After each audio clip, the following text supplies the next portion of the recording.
ચલો ચાલો રોલ.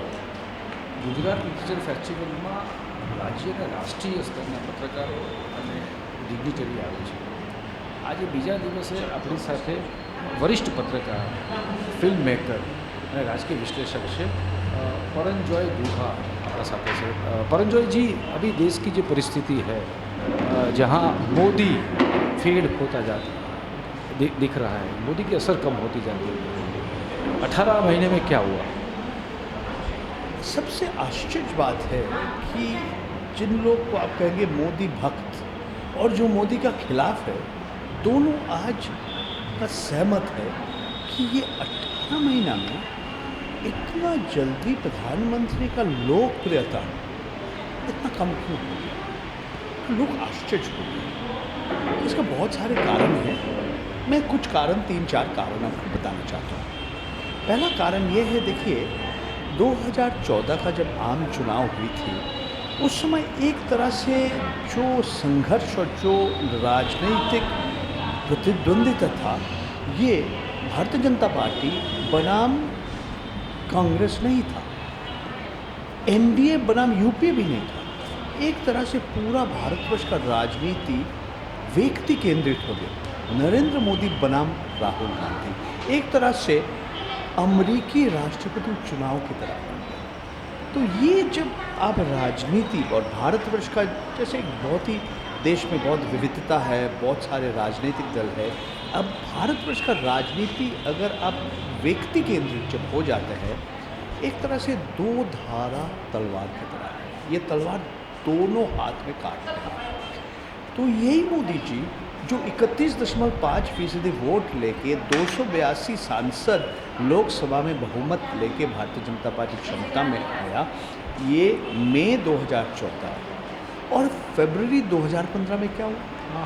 आप देखिए दिल्ली में जब दिल्ली विधानसभा का निर्वाचन हुई है, वहाँ हो गया अरविंद केजरीवाल बनाम किरण बेदी. और क्या हुआ कि सारे जो बीजेपी भारतीय जनता पार्टी का खिलाफ जितना वोट इकट्ठा हो गया और 70 विधायक में सिर्फ 3 मिला भारतीय जनता पार्टी को. तो अगर अब राजनीति को ज़्यादा व्यक्ति केंद्रित करेंगे, ये होता है. और फिर आप देखिए क्या हुआ अक्टूबर 2015 और नवंबर 2013 में बिहार में. मोदी जी भारतवर्ष का प्रधानमंत्री और उन्होंने बार बार बिहार जाके वहाँ भाषण दिया, मगर चुनाव का नतीजा के बाद आप देख रहे बिहारी बनाम बहारी हो गया और नीतीश कुमार वापस आ गए. ये ऐसा हुआ ना कि बीजेपी ने सिर्फ व्यक्ति पर्सोना पे ज़्यादा फोकस किया, उसके लिए ये सब बिहार गया, दिल्ली गया, अभी यूपी बंगाल भी है. यानी एक पक्ष विचारधारा से हटके पर्सन पे, व्यक्ति पे ज़्यादा फोकस किया. मैं आप बिल्कुल ठीक कह रहे हैं. देखिए भारतवर्ष का इतिहास में आपातकालीन समय इंदिरा गांधी जब भारतवर्ष का प्रधानमंत्री थे, उसके बाद हम पहला बार देख रहे हैं कि इतने कम व्यक्ति इतने बड़े देश को चलाने का कोशिश करें. गुजरात का मुख्यमंत्री बनना एक ही चीज़ है और भारतवर्ष का प्रधानमंत्री और कुछ है. भारतवर्ष में 29 राज्य है, 7 यूनियन टेरिटरी है, बहुत सारे लोग हैं, बहुत सारे भाषा बोलते हैं, बहुत सारे राजनीतिक दल हैं. तो इसीलिए मैं समझता हूँ मोदी जी ज़्यादा क्षमता बहुत कम लोग में रखा. और हमारे जैसे देश है, इसको अगर आप अच्छी तरह से इस देश को आप प्रशासन देना चाहते हैं, तो एक तरह से विकेंद्रीकरण बहुत ज़रूरी है. एक चीज़ और मैं कहना चाहता हूँ, एक तरह से देखिए मोदी जी ये 18 महीना में 2.5 महीना देश के बाहर घूम के आए हैं, करीब 36 देश घूम के आए हैं. तो जो नॉन रेजिडेंट इंडियन है, जो विदेश में रहते हैं भारतीय लोग, इन लोग को मोदी जी को बहुत पसंद करते हैं. मगर देश के लोग के लिए अच्छे दिन लाना और कठिन काम है. ये बहुत ज़बरदस्त इसके ये ऐसा लाना, क्योंकि देखिए आप जब चुनाव के पहले वादा करेंगे, अगर वादा आप पूरा नहीं कर पाएंगे तो लोग पसंद नहीं करेंगे.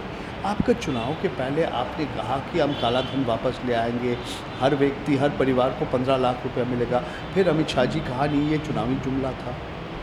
लोग इतना आसान से भूलते नहीं।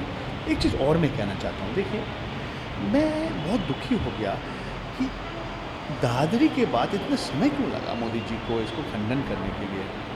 ये जो बहुत ख़राब घटना हुआ, वो जो मोदी जी जो हर रोज़ ट्वीट करते हैं, फेसबुक करते हैं, कुछ ना कुछ, उनको इतना समय क्यों लग गया ये खंडन करने के लिए।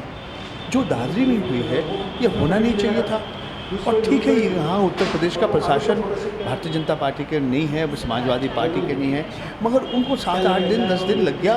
बिहार जाके कहा कि हाँ भाई, हिंदू और मुसलमान एक दूसरे से लड़ाई नहीं करना चाहिए, झगड़ा नहीं करना चाहिए, एक दूसरे का दुश्मन नहीं है, हिंदू और मुसलमान का दोनों का दुश्मन है गरीबी। बहुत अच्छा बात किया, पर इतना क्यों समय लगाया उन्होंने।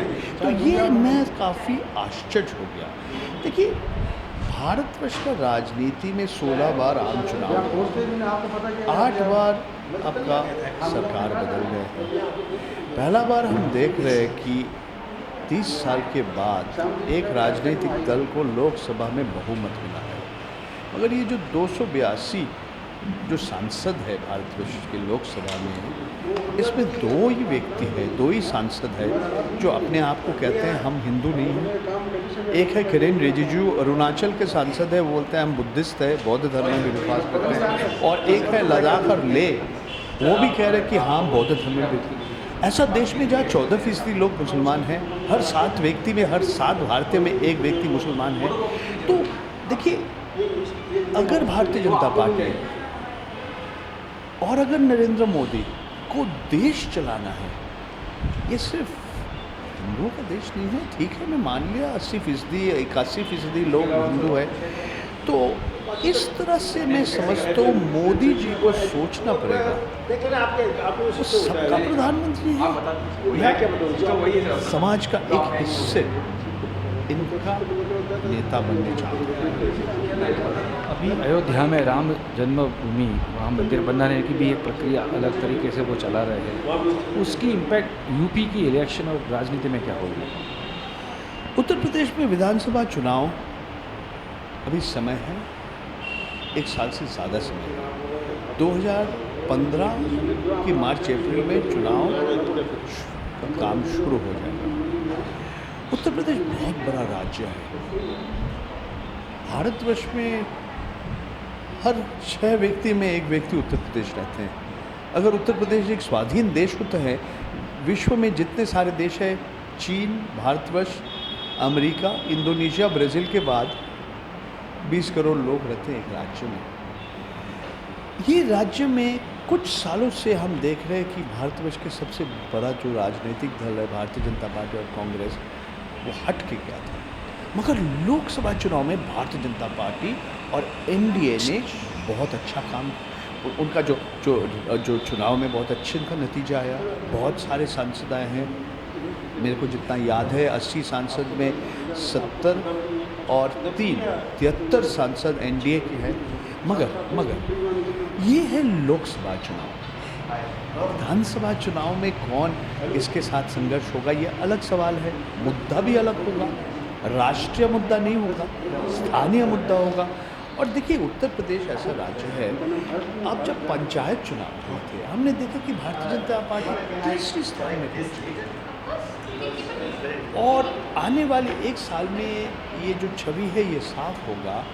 मगर मैं आश्चर्य नहीं होगा कि 1 साल के बाद जो संघर्ष होगा उत्तर प्रदेश में, वो होगा समाजवादी पार्टी और बहुजन समाज पार्टी के बीच। उससे पहले आपका पश्चिम बंगाल, तमिलनाडु, केरला और असम, ये 4 राज्यों में वहाँ पे विधानसभा चुनाव होने वाले हैं। इसमें 3 राज्य में समझ लीजिए भारतीय जनता पार्टी है ही नहीं। जैसे केरल में है नहीं, तमिलनाडु में नहीं है, पश्चिम बंगाल में नहीं है, असम में उसका ताकत है। तो असम में कांग्रेस और कांग्रेस के साथ AIUDF जो बदरुद्दीन अजमल का जो राजनीतिक जो पार्टी है, all India United democratic front, उसके साथ अगर कांग्रेस का कुछ एक तरह से गोपन या साफ एक कोई गठबंधन बन जाता है, तब ज़बरदस्त संघर्ष होगा। उसके बाद चुनाव आएंगे पंजाब, इसमें भी हम देख रहे हैं कि पंजाब में शिरोमणि अकाली दल कमज़ोर होने वाली की संभावना है, तो उसकी जगह कौन कांग्रेस लेगा या आम आदमी पार्टी लेगा, ये समय बताएंगे। और भारतवर्ष का जो राजनीति इतना जटिल है, इसके ऊपर भविष्यवाणी करना बहुत ही मुश्किल है। जैसे मैंने शुरू किया आपसे बोलना, कौन सोचा था कि 18-20 महीना में प्रधानमंत्री नरेंद्र मोदी का लोकप्रियता इतना जल्दी घट जाएगी, ये हम सबको आश्चर्य करें। ખાસ કરીને આવનાર સમય છે કે જેમાં રાષ્ટ્રીય રાજનીતિ રાજ્યોના ચુનાવ પર આધારિત રહેશે અને એ હાલની એનડીએ સરકાર માટે ખૂબ મહત્ત્વની વાત રહેશે કે અને એની અસર રાષ્ટ્રીય રાજકારણ પર પડશે. કેમેરામેન હસમુખ સાથે પરેશ દવે, વીટીવી, અમદાવાદ.